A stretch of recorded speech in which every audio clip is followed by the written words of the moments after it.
Hi and welcome to Yamaha Backstage, our brand new magazine feature and video programme for Yamaha Club Magazine. Coming up in today's show, an introduction from our very own Glyn Madden and an interview at home finding out a bit more about Yamaha presenters Paul Thirkettle and Richard Bower.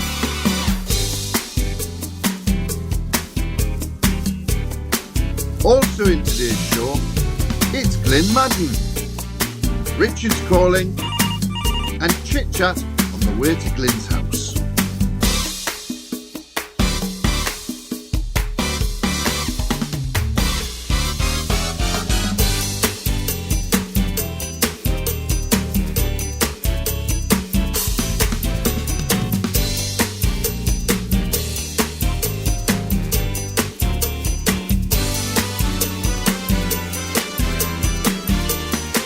Welcome to Yamaha Backstage. Hello. This little room is the nerve centre of Yamaha Club Magazine. Believe it or not. Maybe it's not quite what you expected, but this is where it all happens. And a couple of weeks ago I was visited here by a couple of friends of mine from Yamaha UK. They came to bring me news of a project that we're launching in Yamaha Club Magazine in conjunction with Yamaha UK.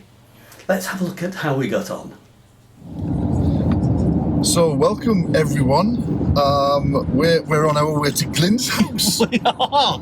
We are indeed. It's great to see everyone. Well, actually, we can't see you, but you can see us. Hello. We're on our way to Glyn's house to talk about a brand new feature called Yamaha Backstage. It's going to be amazing. It's a great new feature that's going to be in the Yamaha Club Magazine every issue, Yep. which I believe it's bi-monthly. Six a year? 6 a year. And Yamaha Backstage is going to do exactly as it says on the tin. We're going to take you backstage to tell you everything about Yamaha, all about our products, all about the company, all about the instruments, all about everything. Yep. Yamaha, it does exactly as it says on the tin. We're And going frankly, backstage. not before time. Well, Because yes. There's so many things that we've been able to share with you when we've been out doing demonstrations, but of course, that's not been possible in the last couple of years. And Why is that? Little thing called a pandemic getting in the way. But we're out. But we're out. They've We're let us out. So we've finally escaped. We're back on the road now. I think a tentative toe in the water, isn't it? Really, as far as being out and about. Fingers crossed. As far as being out and about. But yeah, really not before time that we can start and share with you lots of stories about Yamaha, not just about the instruments, but about actually everything that Yamaha is involved in. Yeah. And it's huge. So many interesting things to share with you. Coming back to the instruments, of course, it's not just about Genos. You say it's not all about Genos, but I was really, really pleased that I had mine across lockdown. Oh, yeah, I know. Yeah. I know. Yeah, I can play it not so badly now. Yeah. Plenty practice. It's amazing what 2 years of practice. There's so many fantastic instruments that we want to show you. We know that lots of you out there do have Genos, but there's still equally lots of you out there that have Tyros or PSR-SX. But we want to look as well at Clavinova. It's really important. CVP, CLP, CSP, of course, the smart piano, which is absolutely fabulous, Yeah. and a whole raft of things that frankly we just normally don't get the chance to look at. Because of course, things kind of cross-pollinate, don't they? For instance, the CFX concert grand piano that we'll talk a lot about, and we'll talk a lot more in detail about it, but you know, all of our Clavinovas employ the sample or the recording of a real CFX, but we'll talk to you about much more in detail about that because it's really, really interesting. But most people have not even heard of a CFX, and very few have played one. Oh yes, because essentially to play a CFX you have to be basically a professional pianist. yeah, concert pianist. Yeah. Or very rich. Or very rich. Yeah. Yeah. I think at the last count it was about 150,000. It's hovering round about 150,000, and I have to say that I come under neither of those categories, either very rich or a concert piano player. No. But I was lucky enough actually to play the prototype. Wow. I played the first one they built. Beautiful. It's a stunning thing. Oh, what a thing! It's the one and only piano I've ever played that with the lid up. Yes. You play a chord, and you can actually feel. Yeah, you feel it. Yeah. We will be speaking with you about lots of different things that Yamaha do, but fundamentally, at its heart, it's a musical instrument company. Yeah. There's no question about that. Every single thing that Yamaha make has that triple-crossed tuning fork logo on it. It is a musical instrument company that makes other things. Even our motorbikes. Yeah, everything. It has 3 tuning forks on it. Even our outboard motors have 3 tuning forks. Even our golf clubs. I bet you didn't know we made golf clubs. Even our furniture. Golf clubs. Unbelievable. But we want to jump in and tell you a lot more about Yamaha and give you an insight into the wonderful world that is Yamaha. So welcome to Yamaha. And there's a lot of it. And there certainly is. Welcome to Yamaha Backstage. We're looking forward to it. I'm Paul. This is Richard. We're on our way to Glyn's house right now to put all of the final touches to it. So we'll see you when we get there, and we'll have another chat in a little while. So, and we're very close to going into one of the wonderful motorway services, so it might be a little while before we see you again. Oh yeah, if we manage to get out. we'll see you soon. We'll see Take you care. Soon.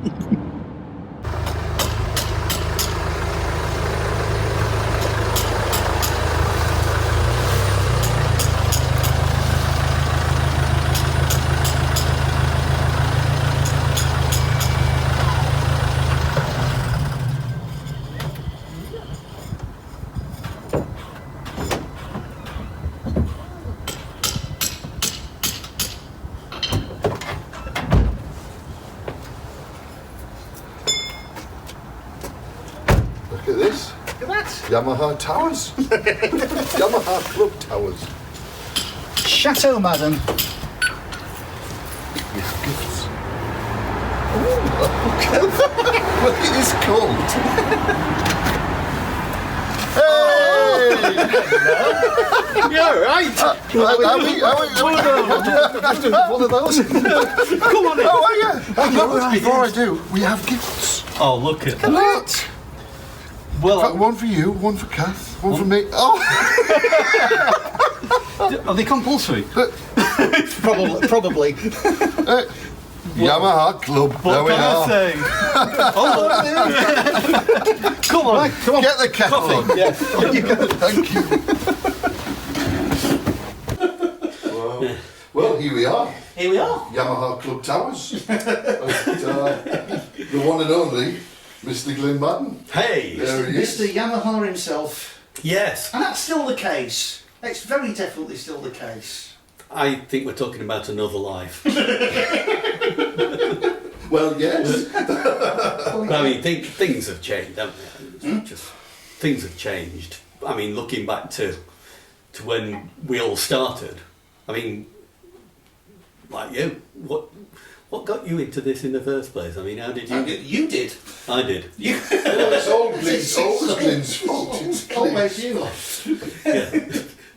Well, yeah, The first organist I ever heard play was you. Yeah. And you were playing in a tent. Oh, the Sheffield Show. Sheffield Show. Yes. Sheffield Show. Do you know? I don't even know if it still exists. The Sheffield Show. Nor do I really, but I've got a feeling it probably doesn't now. It did go on for a long time. It's live. It's live. It proves it's live. Is that the club phone? That's the club phone. There you go. Sorry, you can't answer the phone because he's here. Yeah, I'm sorry about that. But, sorry to anyone who's going to ring us in the next 45 minutes. but at least it does show that I'm real. Yeah. And that we do actually have some customers. Yeah, so, I mean, Wilson Peck's was the dealer. Well, it was the dealer, probably arguably in Yorkshire. Yeah. So Did you guys work in the store at the same time? Or? No. So how did that work? No, we didn't. As I say, first organised I ever saw playing was you in a tent in Hillsborough Park for the Sheffield show. Yeah, you see, I didn't realise that. And then maybe a year or so later, my parents bought my first organ from Wilson Peck's, because that's where you went. It's where everyone went. But probably from Glyn then. Yeah. So it really is Glyn's fault. Yeah, from Glyn. Oh, Glyn was yeah. at the time. Glyn was the Saturday. You were the Saturday lad. Well, I wasn't actually. Were you already?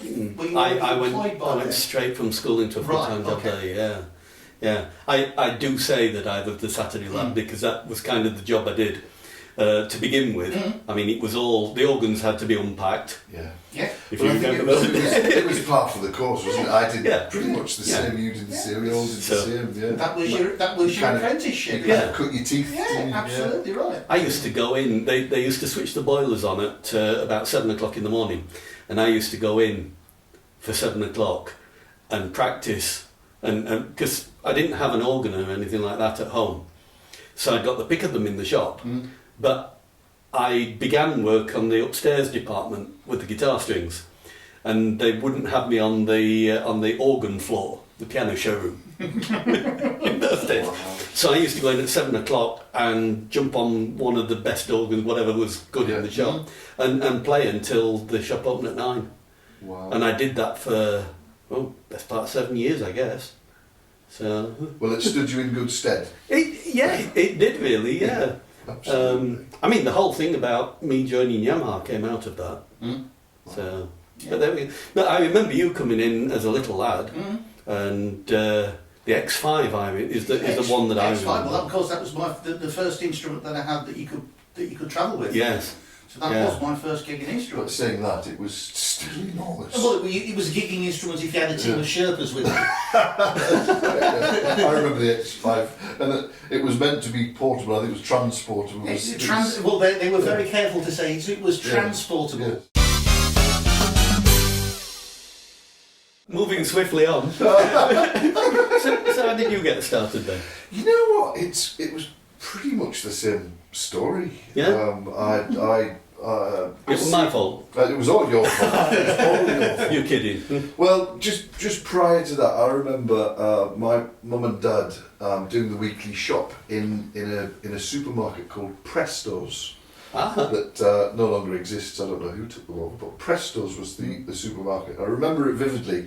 There was a Bontempi reed organ, this little plastic thing. Yeah. And I just happened to say, oh no, I really like that. And so they bought it for me. And I got it. It was one of those chord organs where you press the button and it played a chord and sounded. Many a great player started off on a Bontempi. Yeah, my word. Many more have gone in a skip. This one belonged in a skip. So yeah, I seem to remember that, and I was 9. I was 9 years old when they bought me that. Same age as me, but I got my first one. But you know what? That was the catalyst that kind of set the whole thing off, and it was that really was the thing that kind of said, "Come and play me," and I really wanted to play it. And of course, it wasn't very long before we realised that I couldn't learn to play really anything on that, and so Mum and Dad went into a store called Bins. I remember the original Bins. Bins Yeah. in Sunderland. And there was an organ retailer within the store in Bins, and they bought me a Viscount UFO, a single manual Viscount UFO. I don't even remember that. Which of course was still, dare I say, the wrong thing, because what I really wanted was one of these 2 manual organs that of course we're all accustomed to now, and that's where you come in, Mr. Madden. Me again. You again. Because, like Richard, I went to an organ concert, and it was at the Seaburn Hotel in I Sunderland. remember Seaburn. Yeah. Many moons ago. So who was that for? Was that That was Williams. Williams? Yeah, I guessed Williams it would Music, be. yeah. They did this. They had a store in Sunderland, and they did this big concert. And of course, it was Glyn Madden launching the Yamaha D85. That was a good organ. Oh, fabulous. And that was one of my earliest recollections of you sat on the organ seat on stage, and of course I'm in the front row, and as you're playing something you just turned around, smile and a wink, and you carried on playing this enormous, beautiful, just stunning instrument. And that was it. If I turned around and smiled and winked at somebody now, well, apart from getting myself in trouble, I'd lose my place in the musical. But I don't suppose, because what I used to do then, this was really my early days. The 85 was the first organ that was introduced after I joined Yamaha, so 1980. Okay. I think I joined them in the January as the D85 came out in the March. So it would be very early days. That soon? I didn't realise it was that. Yeah. You must have been practising hard then. I did a lot of practice at that time. But it was a cracking instrument, and it sort of ruled the world. It put Yamaha in first place. Yes. That and the series of smaller instruments that came with it was the series that put Yamaha. Up until then, it had always been the Americans. Yes. Yeah. And the Hammonds, Lowrys, etc. This was the first time, and it was competitively priced. Yeah. Yeah, cracking. So, did you get to buy one of those, or did you ever get to own one of those? Well, I didn't get to own one of those, unfortunately, because my dad at that time said, you know what, when you get to be as good as that, I'll buy you one. So I've never had one. Oh, that's I ended up with a Yamaha B4BR. Oh, right, yeah. Oh, that was a nice little organ as well. Cracking the series before. That's it. Yeah, Cracking it was, organ. yes. And that's where I met the man, the company I should say, that I started to work for, which was George Harrison Organs up in the North East. Not the Beatles. No. Everybody thinks it's the Beatles. Not him. The original one, because George is... Already in the Monkeys. Oh, no, don't go there. Don't go there. Yeah. He's referring, I've got to get it in, he's referring to a gig that we did. In fact, it was the last gig that we did. It was the last, oh, I wonder why. He's referring to the last gig that we did down in Bexley. What's Bexley? It was Bexley. And you were doing the CVP launch, the CVP 800 series. So he was doing his thing on that. And I was doing my thing on the new PSR-SX 900, right. Which, and what a cracking keyboard that is. But we'll talk about that later. And I'm in the middle of doing my demo, and of course we're showing all the new styles, and there's some really cracking styles. Yeah. It's a brilliant instrument. It's just fantastic. And I remember saying to the audience, he crept into the demo. So I could see him out of the corner of my eye creep into the demo and sit on a table at the back, so I could see him. Yeah. How off-putting is that? Yes. You know, I mean, him sat there at the back watching you do your demo. So I'm sat there doing this demo and this particular style, and I said to the audience, and this next piece of music is absolutely brilliant. We all know it, and of course it's a piece of music called by the Beatles. And off we go and we start to play. Dear Dream Believer. Yeah, I could feel that one coming. And of course I can see him at the back going...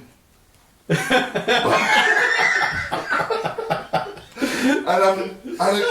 oh no, how do I get out of this?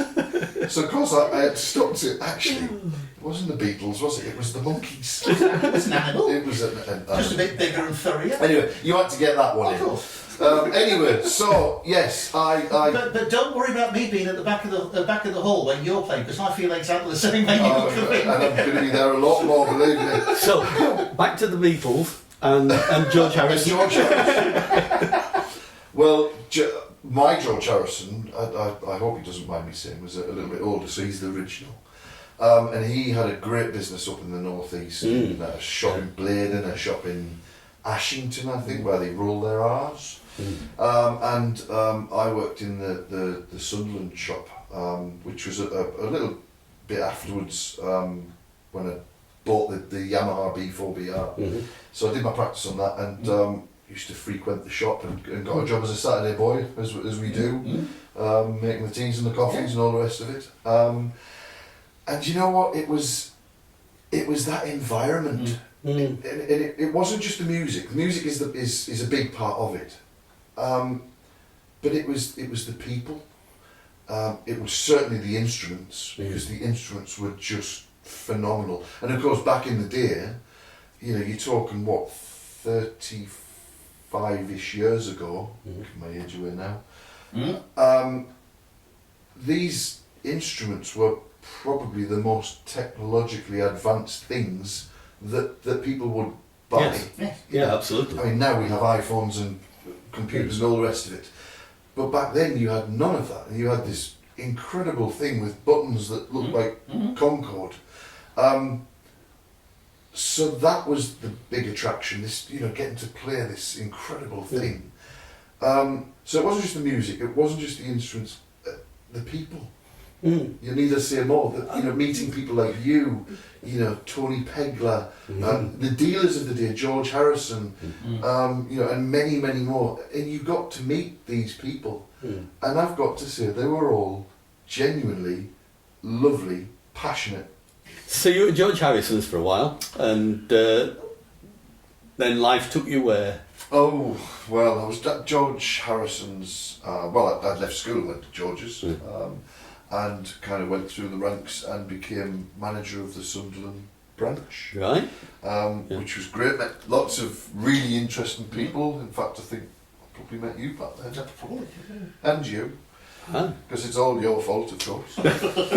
And then I used to work in Clubland. In good old Northern Clubland. Yes. Oh, right. I think we've all got that in common. Well, that's a hat trick of all of us. Yeah, and you know, I think you kind of cut your teeth there. Yeah. I think I cut more than my teeth. Are we allowed to talk about that already? I'm not quite sure.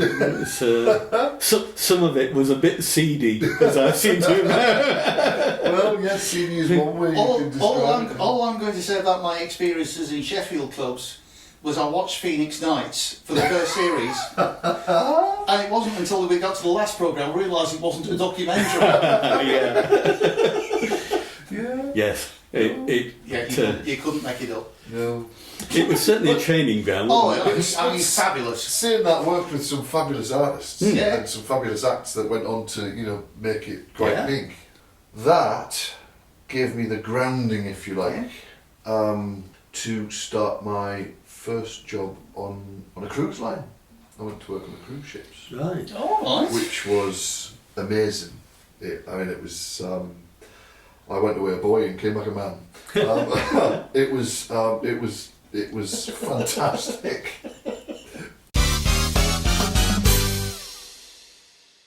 But you know what? Just speaking honestly, and we were talking about this a little while ago. I remember being really excited about the new, you know, whatever it was, the new Yamaha organ, the new Yamaha piano, whatever it was. And I got really excited about that. And if I'm being really honest, over my career, I kind of lost that a little bit. The new stuff was coming and it was, yeah, that's great, but I didn't get that real excitement. And I'm really not just saying this.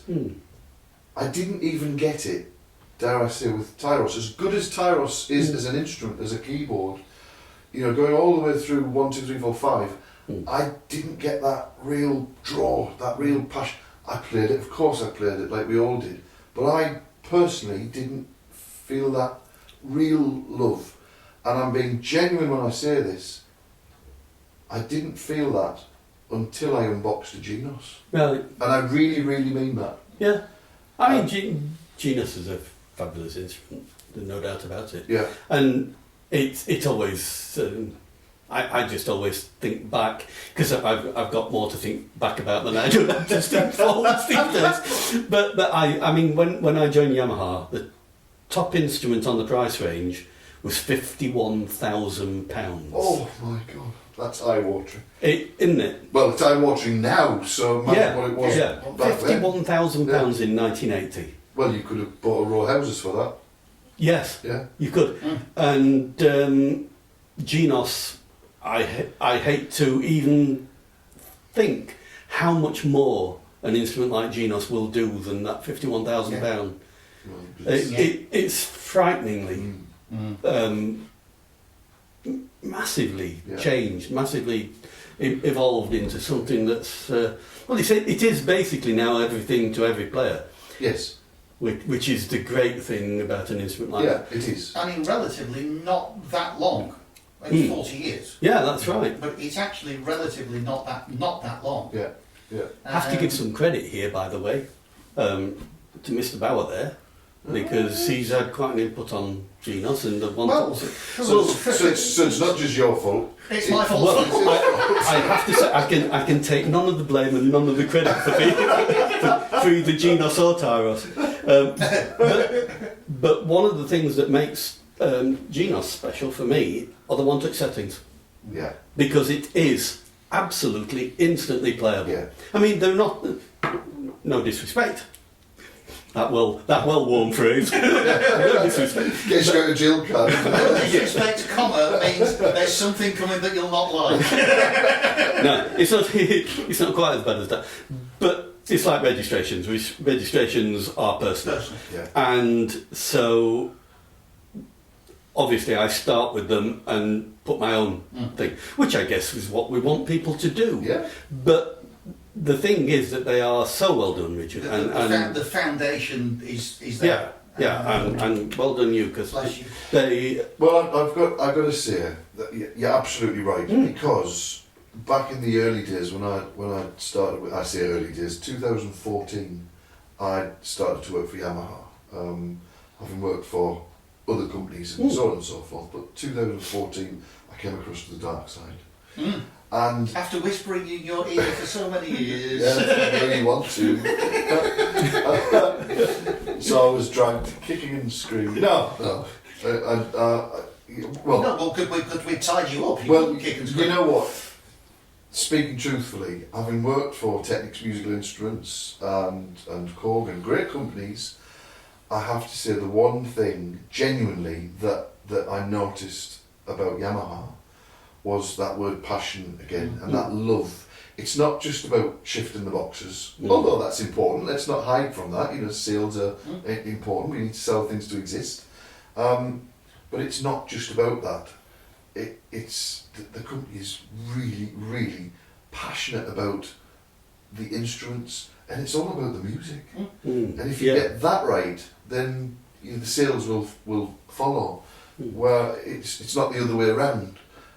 So I've had a great time since you dragged me across kicking the screen, and it really has been fantastic. But just getting back to Genos, this is true. It's a true story. So in my man cave at home, I've got a Tyros, and whenever the call came to go out and do a demo or a gig or a concert or whatever, I'd kind of think, okay, it's work to us, it pays the mortgage, and okay, I'll have to go and do that. So I'd go and do that, and that would be it with my Reggie stick. And if I didn't have the Reggie stick, you'd start to sweat.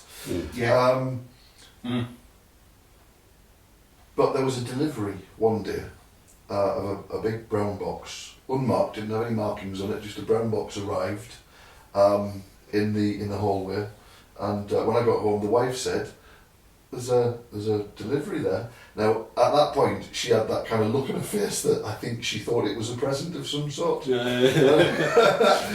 It was, but not for her. Hugely disappointed, and I said, oh no, that's it's not fair when it's a box that big, is it? that's the new Yamaha Genos, and of course it was all very quiet and hush hush at that point, so obviously no markings on the box. That's the Yamaha Genos. And of course, my wife, not being from this industry, says, "Oh, what's that?" She says, "Oh, it's going to be the replacement for Tyros." And she says, "Oh, that's that keyboard you've got upstairs in your studio." "Yeah, that's right." "But you're not really keen on that." I said, well, hang on. It's not that I'm not really keen on it. It's a great keyboard, but it's not my thing. I kind of love CVP, and so that would be my Right. go-to instrument. But nevertheless, I said, "Look, I'm going to take Genos upstairs," because of course at that point you would not let me get my hands on it or hear it, or it's very quiet. It has to be. So it arrives, and at that point I'm thinking, it's Tyros 6. Yeah. It's another Tyros in it. And that's a natural feeling, Yeah. of course. Yeah. So I took the Tyros 5 off, put the Genos on, and plugged it in. And she said, "Right, dinner's in an hour." "Okay, no problem." So up I went to the studio, took Tyros 5 apart, Genos out of the box, Genos installed, plugged it in. Mel, my wife, said, "Dinner will be about an hour." The next thing I knew is, knock, knock, knock. "What on earth are you doing? What on earth are you doing? Do you know the time? The dinner's been ready for ages." And it was at that point, genuinely, it was at that point that I realised, I took my headphones off, and I said to Mel, "I'm absolutely blown away." Yeah. And it's not being very personal about it. It's not just because the thing's brilliant. It was because I realised that my job had just become an awful lot easier. And when I get the call to go and do a demo, when I get the call to do a presentation or a concert, you know what? I'm there quite happily, actually playing something that I love. Yeah. Whether I've got the Reggie stick or not, whether I've lost the Reggie, I can switch a Genos on and just play the thing, and it all comes back to the one-touch settings. Mind you, I have to say that a lot of our club members will remember your concert at the club weekend last year, which was superb. What a great weekend that was. It was all right, wasn't it? Yeah. But yes, it was wonderful, and We had some fun. Great didn't show. we? Yeah. We had some fun. Yeah, it was very good. Looking forward to this one. Fabulous. Yeah. Am I invited back? Oh, I think we might. Oh my word. Just done something right then. Same rules, no check involved. You mean I should have got a check from the last? Coming back to one-touch settings, I think one of the things also that set Genos apart, and one of the things that we're going to make sure on all of these Yamaha Backstage things that we're going to be doing for the next however long, is it's not going to be all about Genos. No. Absolutely not, and that's the right thing to do. Yeah. But I think for three things is one is the OTS, and thank you Glyn and Paul for that. I mean, it's not all mine. No, we appreciate that. Yeah. Just the bits that you like. There. Well, I like it all. I've yet to find something I don't like. One actually is just the overall sound. It just sparkles. Yeah, it does. But playlist has made a huge difference. What a thing. Playlist is fantastic. And the reason for me why playlist is so important on Genos is it's for the first time ever that I've been involved with R&D that we've been able to take an instrument and actually set it up the way that we would set it up in concert. Yeah. And make absolutely concert quality settings, and lots of them, for a multitude of songs that's on there. I think Genos playlist, or not just Genos playlist actually, because we're seeing playlists now, of course, appear on many instruments. On everything. And I think playlist is a feature that we really need to talk about a lot and go in depth with, because when we're out and about, and of course this is the first time we've been out and about. Yes, it's it's the first time you've let us great. in. We've escaped. But we'll do an article, I think, and we'll dedicate that to playlist, because it's a really useful tool that people can use, and once you know how to use it, you'll think, oh, why didn't I use that before? It's amazing. So, but we'll talk about that. But you mentioned R&D, so just getting back to where you come from and your background, R&D has become a big part of your it's your probably future. more of a part than anything else now. Yeah. Because you go to Japan quite a lot, didn't you? Or you did. Well, we did, of course. At the moment, we just simply can't get in, and it's been, I guess it's 3 years now since we've been out there. I mean, my background kind of very similar to all three of us. It was starting playing organ. It was Hammond, in my case. Then heard the likes of Glyn playing D85 and playing very orchestrally, and Brian Sharp, of course, was Klaus Wunderlich. But whilst the orchestral things at that time were inspirational, you really needed a very high-end instrument to make those work, and of course that wasn't possible.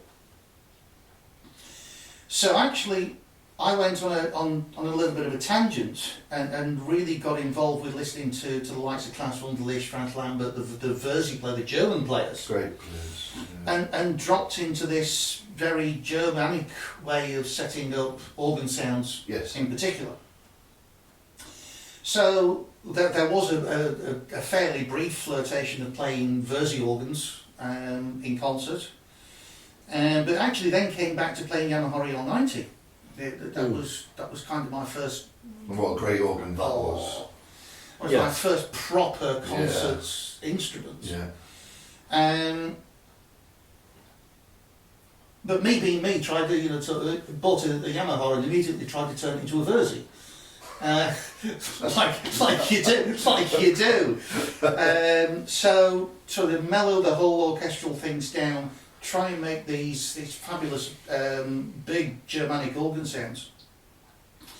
And over the first sort of 6 months or so, actually found a way of extracting some of the frequencies, some of the footages that actually weren't available on the instrument out of some of the presets, which they were in the presets but they weren't on the panel.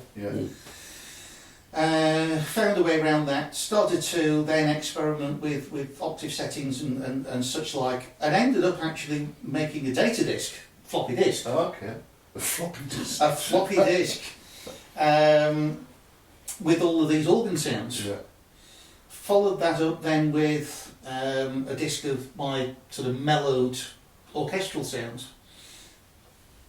Glyn sold loads of them through the club, as sort of as far out as Australia and New Zealand and all of that. I just zoned out for a little while then, because I was thinking, you're talking floppy disks, I remember RAM packs. Oh dear. I remember RAM packs. Yeah, the floppy was a huge step forward. So you got these. But of course, that then attracted the attention of the management at Yamaha, and it was Andy Carville. Yes. Come down and speak with us. And I said, okay, so trolled off down to Milton Keynes. And the premise was, come down and talk with us about the software. Of course, I got down there, we talked about the software for about 2 minutes, and then demonstrations and shows and all the rest of it for the rest of the afternoon. And I thought, that was a little bit weird. Came away, nothing had been agreed. So, what on earth was all that about? And a couple of days later, Andy rang me to say, do you fancy the demonstrator's job? And I'm like, pardon? And was actually going through a breath to say, well, what about the discs? Until actually the first sentence that he'd said actually went into the brain. Dennis, when can we start? That was, what, 23 years ago. Oh. So originally for AR100, Yes. and then sort of pretty much straight away we got EL900. Then I was let loose on CVP Clavinova, Oh. and Nerd machine. sort of was involved in the tail end of PSR-8000.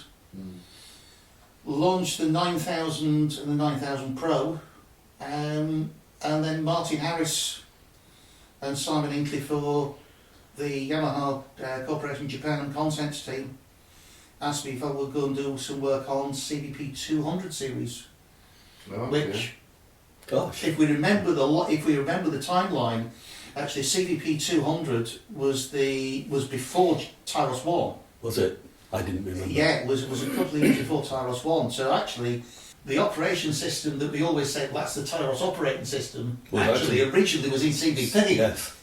Yeah. Wow. It I was didn't know. modified to go into Tyros. Oh, okay. But actually, when you consider, and it brings me back, and I was thinking about this when you were talking about Tyros 5, and how you were so much more excited when Genos came. And I know exactly what you mean, and I actually felt exactly the same.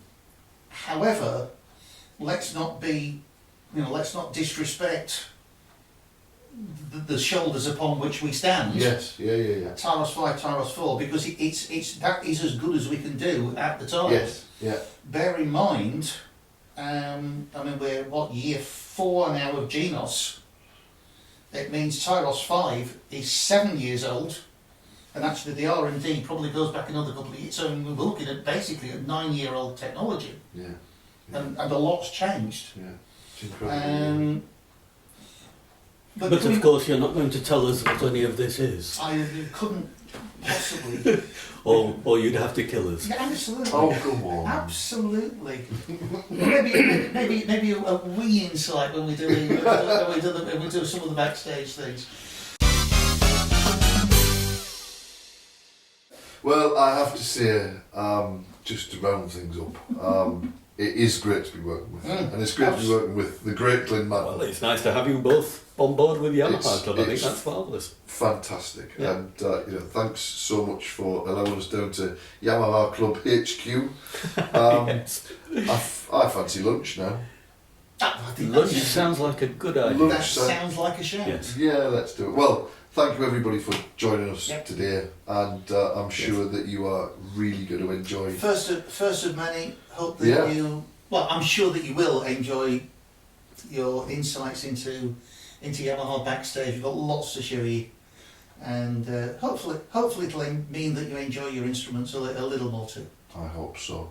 Well, from all of us here is bye for now. We'll see you in the next edition.